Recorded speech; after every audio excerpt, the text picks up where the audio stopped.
আশ্বিন মাস যেমন আমার কাছে প্রিয়, তেমন কিন্তু আরেকটি মাস আমার কাছে খুব প্রিয়তম। সেই মাসটা জানতে হলে কিন্তু পুরো ভিডিও দেখতে হবে, চিটিং করলে হবে না কিন্তু বন্ধুরা, স্কিপও করবে না।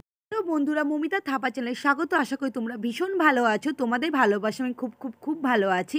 আমি নতুন দিনের সাথে নতুনভাবে আবার ব্লগটা শুরু করছি। আমি কিন্তু ডাইরেক্ট কিন্তু এখান থেকে ব্লগটা শুরু করে নিলাম, কারণ আমি ভুলে গেছিলাম, বুঝেছো?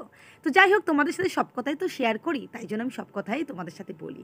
আমি একটু আগে দেখলে গিয়েছিলাম, আমি ঠাকুরের জিনিসপত্র আনতে, এনেও নিয়েছিলাম, সাজিয়েও নিয়েছি ডালা।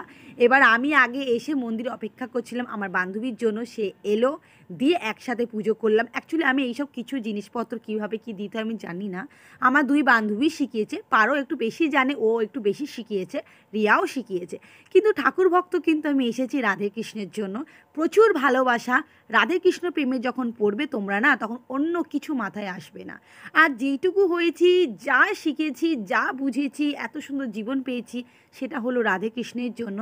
তো যাই হোক, আমি সব ঠাকুরকেই খুব ভালোবাসি।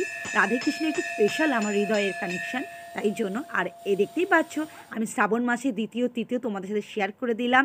আবার নতুন ব্লগ নিয়ে খুব শীঘ্রই